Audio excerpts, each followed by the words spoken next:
Buenas noches. Tonight we're going to give an introduction to the Flower of Life and to present it in a slightly different way than it is presented in the books.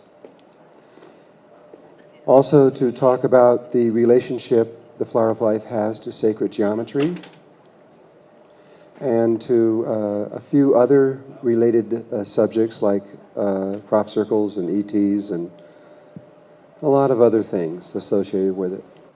These two guys on the screen, by the way, are some of the original ETs. They're not from here, really, they're not. They're from the star Sirius. And before that, they were from another galaxy further back over that. And then one day when they came to Sirius, they found out that Sirius and our sun were linked and moved together, and they came here. But they're not really from here. Okay, probably most of you have guessed by now, this is the Flower of Life. Flower of Life, it's interesting how I found out about it. It took me 12 years of research, of doing research with sacred geometry. And ultimately, anyone who works in sacred geometry long enough comes back to the realization that this holds all sacred geometry, period and end, everything there is. Now, what is sacred geometry? Well, everything in the reality, everything, the stars, the planets, the sun, your body, everything in this world that we know, just everything that exists, everything that's manifested through the sacred geometrical proportions. And there is no exceptions, absolutely zero. Everything you can think of, any words you can say, in fact, the very words themselves came out of sacred geometry. Even language comes out of sacred geometry. It's all of that.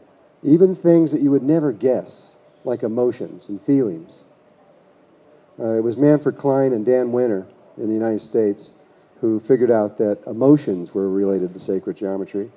They put people on EKG machines and put them up and found that there was a sine wave signature that a person was emitting when they were feeling a certain feeling. And every feeling has a unique sine wave signature. And those sine wave signatures are then converted into three-dimensional forms that you can hold in your hands. And all of those forms are based on sacred geometry.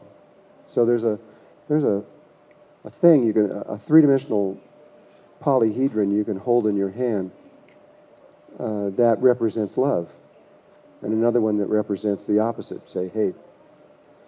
And so this is clear with the entire world that's studying this right now, and I'm not the only one. There are a lot of people now studying it.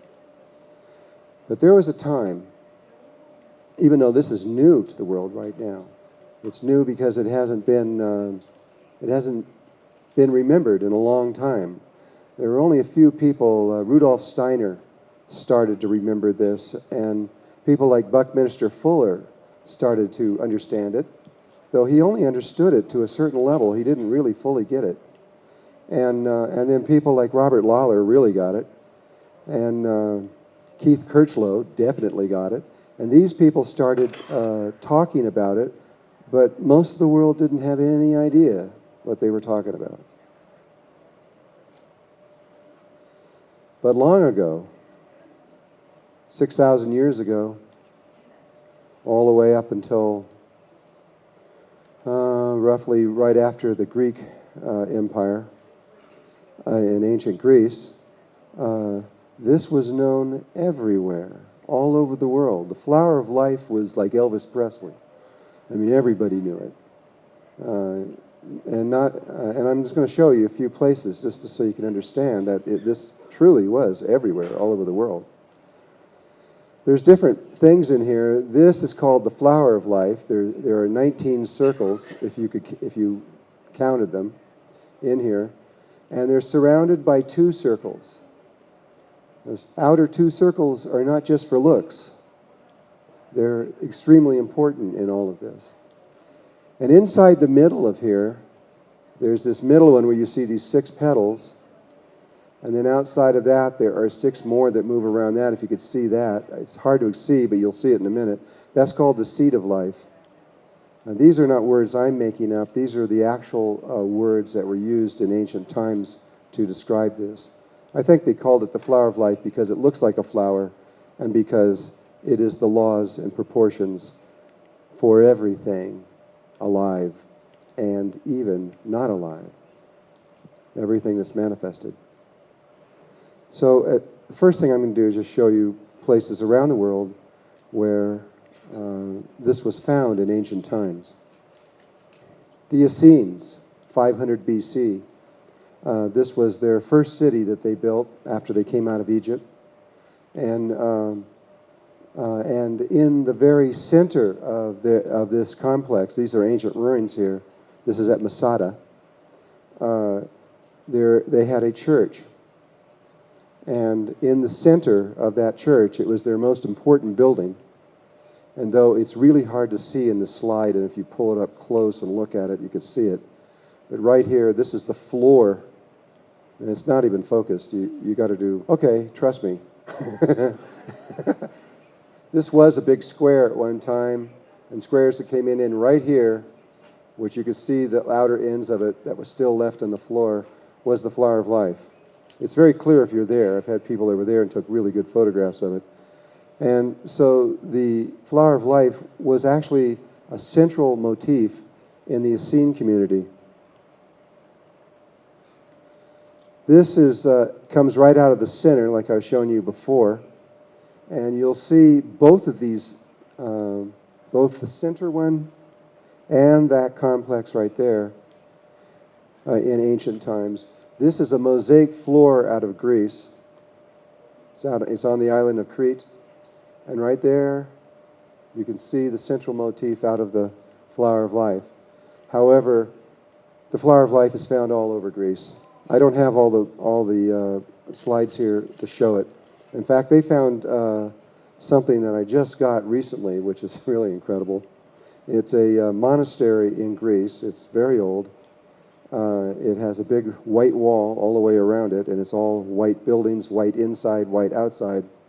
And on the outside of this wall, about every 100 feet, is the flower of life, all the way around it. And in every single building, in every single room inside, and even windows in stained glass, is the flower of life. It's interesting. The monk who ran that was named Melchizedek.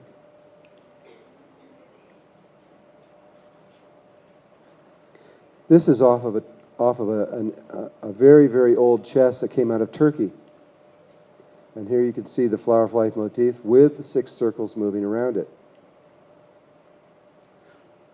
We found it in 18 places around the Mediterranean, in countries practically all the way around it. So it was really well known there.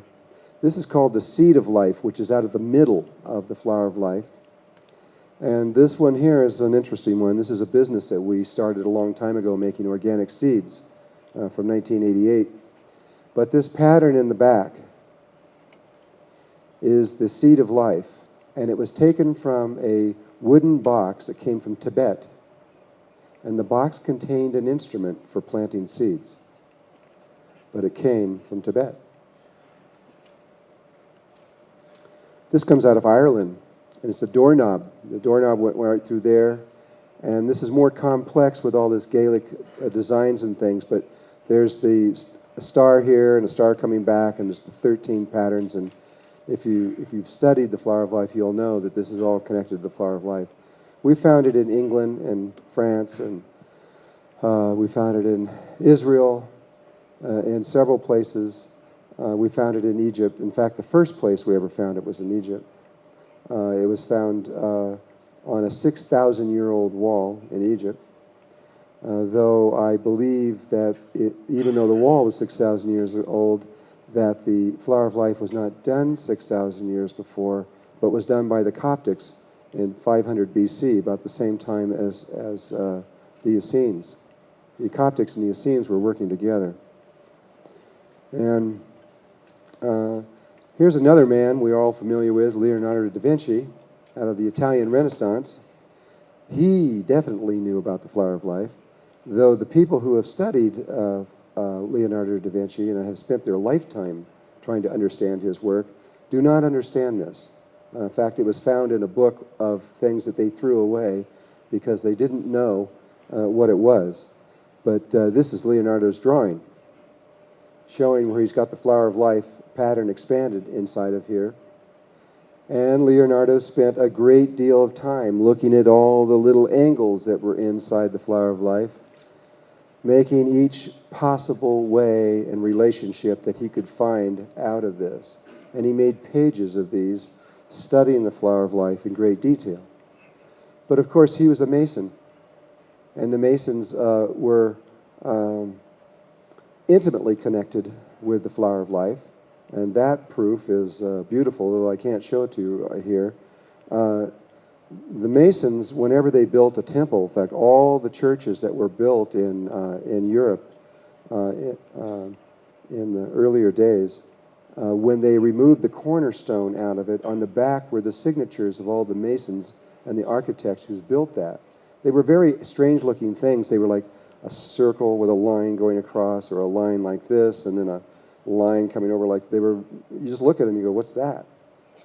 But we've looked at several hundred of them, every one that we could find, the names of all these Masons, and every single one of them mapped perfectly over the flower of life.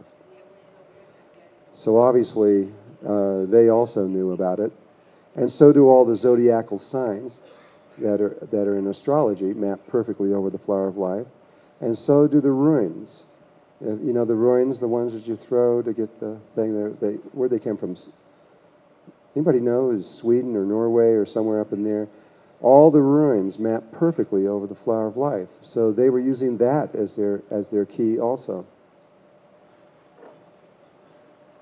And so I could go on for a long time, actually. I'll go a few more. We mentioned Tibet, but a place where this symbol was extremely popular, and is even till today, was China. It's all over China, even today. No matter where you go in there, you'll find it constantly. You'll find it on their screens. You'll find it these folding screens. And one of the most prominent places is in the Forbidden Palace. And in the Forbidden Palace, in the emperor's throne, there are two lions, these snarling lions on either side of his throne. And the lion on the left side of him, if he was facing out, was a female, and it just has a kitten, a lion kitten under her paw. But the lion on the right side, the male, has under his right paw a three-dimensional flower of life. It's a sphere, but it's three-dimensional. And it says right in front of there, because this was what the emperor said, was that this lion was protecting all the knowledge of the universe. And then, if you go into China, you'll find the flower of life everywhere. It's all over the Shinto temples. And again, you'll see the lions protecting not only the flower of life, but the seed of life, and even the central core of life will be displayed. And the first time I ever gave one of these workshops in Japan, I had 3 Shinto priests who knew that I was going to talk about this, sat in my class, and they were very quiet. They didn't say hardly anything. And then every once in a while, I would say something, I'd be explaining this stuff like that, and they'd go, they'd visibly be shocked. And finally, they warmed up a little bit, and we got to talk. And they said they had been Shinto priests. They had been priests all their life, but they didn't know what it meant because they had lost the true meaning that was behind all of this. One of them, when I got to something that's called Metatron's cube, which you're going to see in just a minute, he just about fell out of his chair. Because Metatron's cube, once a year, they put on this beautiful silk white robe, and over the breastplate is this complex pattern called Metatron's cube, which we have up there. None of them had any idea what it was. They didn't even know. All they knew was that from ancient times, they were to wear that thing and walk down the street once a year and do this particular ceremony, but they had no idea what this thing was. And this is what we found everywhere, all over the world. There was a time once when the whole world knew about this, but at this point, almost everybody's forgotten what it is. Even the Freemasons, by the way. I've had very high levels of the Freemasons go through here, and when they study very carefully what's going on, they were not even told about a lot of the things that we're talking about, because more than likely, even their leaders have forgotten. So I don't remember what the next slide is. Aha, I do remember now. This pattern could be infinite. I mean, you could keep right on going and going up across the whole wall. You could keep going forever. But all over the world, they stopped at 19 circles and put these 2 circles around it. Why did they do that? Obviously, it had. Why didn't they go out further, or why did they go only in the middle? Why was it always 19 circles? Well, that became clear as I was studying this and we were decoding what this was. The reason is because, and I can't explain this, you're going to have to read into the books in order to understand this, but spirit, when spirit comes out of the void, out of nothing, and begins to do a vortex rotational motion in a certain way, it creates the flower of life. And there's a vortex pattern that it makes that begins to make this pattern. And if you were to complete the circles that are only partially drawn, like here's one here that's only partially drawn, here's another one that's only partially, here's a little piece of one and here's like 3 pieces of ones that are only partially drawn. You're going to find lots of them in here. They're not completed circles like this one. If you complete all the circles around the outer edge, just do that. And when you do, this yellow is where the 2 lines of the flower of life was.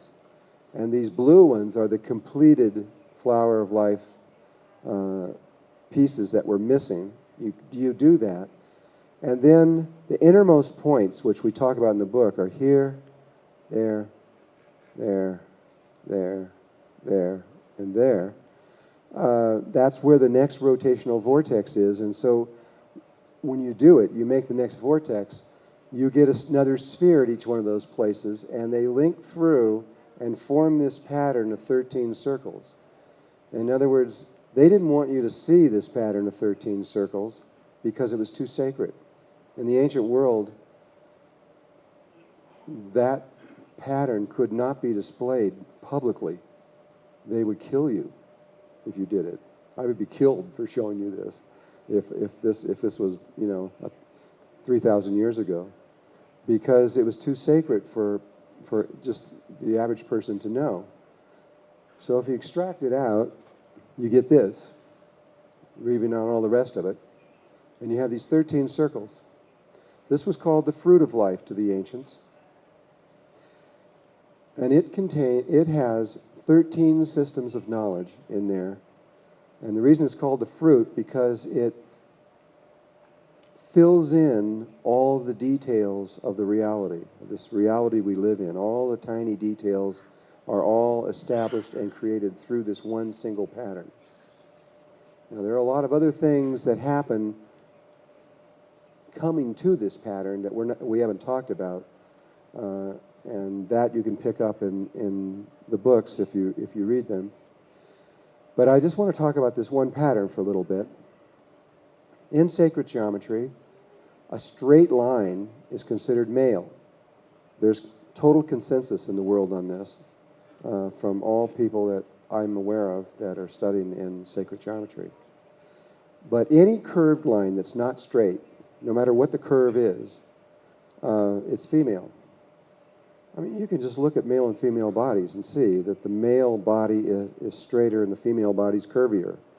But at any rate, in sacred geometry, this has been established. And so this image that you're looking up here is all female. There's no male in here. But there's 13 ways that the male can be superimposed over the female. 13 different, entirely unique ways, and each one produces this vast system of knowledge that just keeps expanding out further and further. I mean, you could spend half your life studying each one of these systems of knowledge and never come to the end because it's so complex and there's so much involved in it. In the Flower of Life books, I only show 4 of the systems because it's just too much to go on to all of it. But by looking at 4 systems, you can definitely understand. Tonight, we're only going to look at 1 because we'd be here the rest of the night just doing this.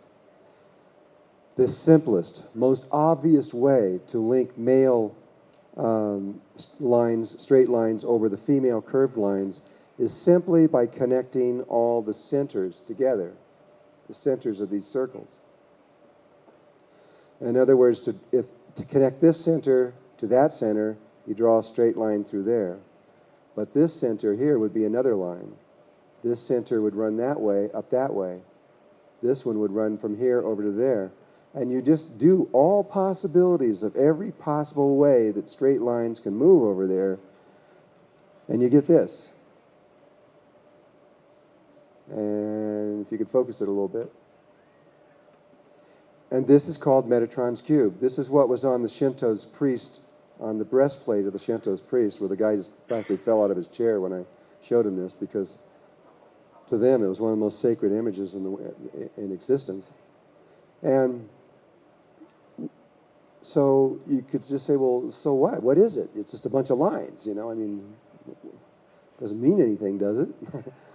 Well, it really does. In just regular geometry, not even sacred geometries, but in regular geometry, there are a lot of polyhedron, 3-dimensional shapes that connect back into themselves. And there are 5 of them that are unique. They're completely unique. There are no others like them. And they're called the Platonic solids. It was after Plato in the Grecian times when he was talking about the Platonic solids, though he was not the first. And in fact, they have traced the Platonic solids back in humanity scientifically 20,000 years BC, where they have found people alive somewhere that have carved 3-dimensional, the 5 Platonic solids 3-dimensionally that have been dated back to 20,000 BC. So it's been around a while, at least. But inside of here are those 5 Platonic solids. You can't see them. It takes time. You got to figure it out. But what you do is you keep certain lines and you erase other lines to get to them. For example, if I was to only keep these lines and erase all the other ones, and these little white lines are the ones that are on the back side of this 3-dimensional form, and the heavy ones are on the front side of it, you get something called the icosahedron, which is this. And that, of course, goes back around. It's 20 triangles linked. What makes these this one, the icosahedron, and the other 4 unique is that they have these characteristics. All the edges of this shape are all the same, all over. They're all the same length. All of the faces are the same. They're equilateral triangles. All of the angles inside are exactly the same. And this shape will fit inside of a perfect sphere where all the extending points out of here will lie on the surface of the sphere.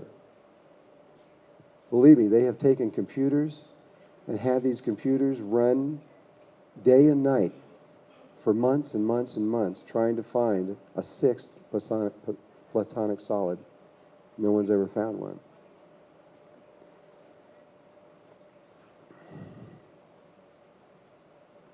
These are all 5 of them There's a tetrahedron, a cube, octahedron, the icosahedron we just looked at, the pentagonal dodecahedron, and the sphere, of course, which is not one of the Platonic solids, but it's where they came from.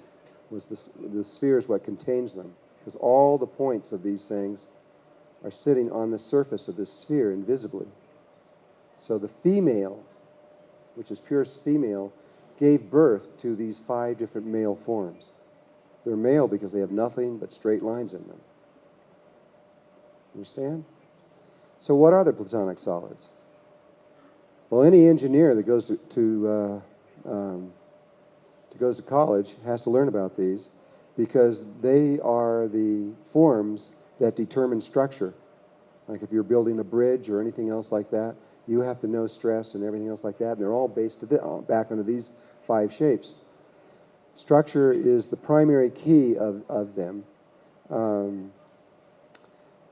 For example, all crystals known to man, which there are a little slightly more than 100,000 of them, like quartz or emerald or different kinds of crystals, all have the atoms inside of them arranged in different geometrical patterns that are all functions of these 5 Platonic solids, period, in the end. No matter what the crystal is, it came from one of those 5 shapes. And viruses, all viruses are polyhedron. They're just shapes like this. That's all they are. And all viruses in existence came from one of these 5 shapes, which, by the way, is the secret on how you can cure all viruses. We've already done it. They just won't let us talk about it.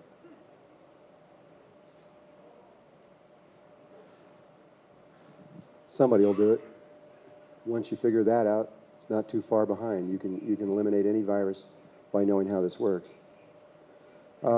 Everything in our reality, in fact, if you want to just jump to the very end period of the whole bottom line of the whole thing, the periodic table of elements, all the elements of everything from hydrogen to helium to etc., all the way through, and silver, gold, all the way that the electrons are arranged around the atoms and the way that they are configured inside of there are all a function of one form, which is the cube. That's been established scientifically. Now, they didn't understand it when they did it. All they knew was that that one form determines everything. And so, in other words, the very fabric of all, which is just atomic levels of everything inside of our reality, from every level conceivable on an atomic level, is a function of one of the Platonic solids.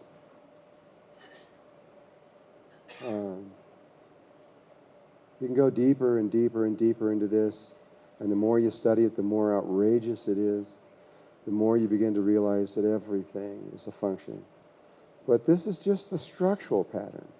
They're important to understand in many different disciplines, but they're also important to understand if you're trying to figure out why you're here and what this reality is all about.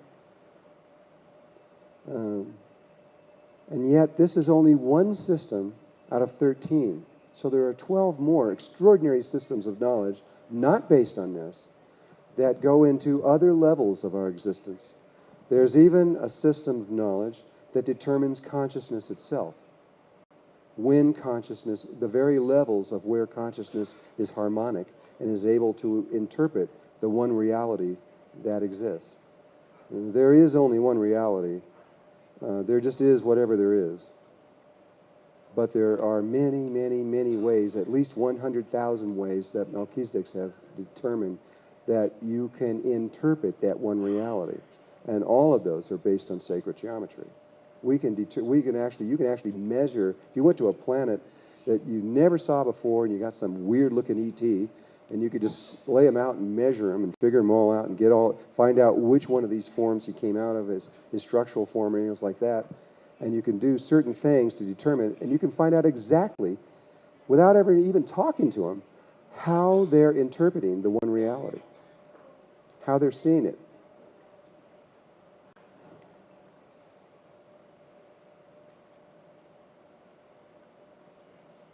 The ancients gave names to these five things, these five different forms.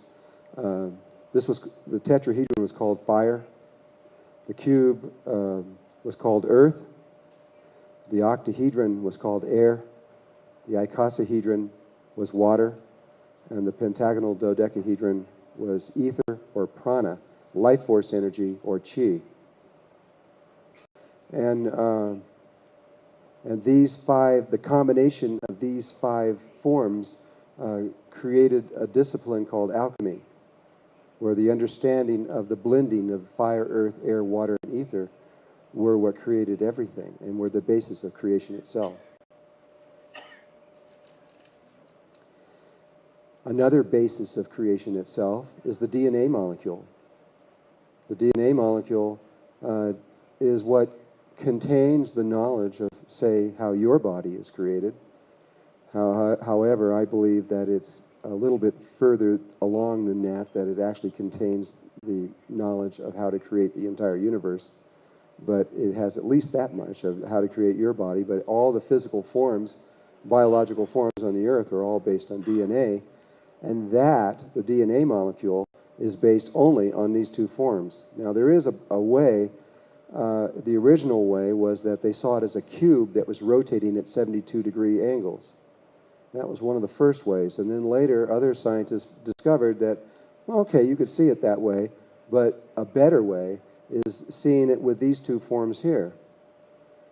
These two forms in sacred geometry are what are called duals of each other.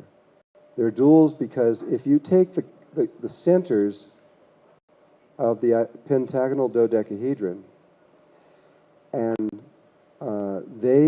drew lines between them, you get this form. And the other way around, if you take the centers of this one, you get this form. They're duals of each other. In the same way that these two are duals of each other, if you connect the centers of a cube, you get an octahedron. And this one defines the parameters of this one. So these two are duals of each other, and these are duals of each other. This one here is found also in the cube, and in a way that I'll explain in just a moment.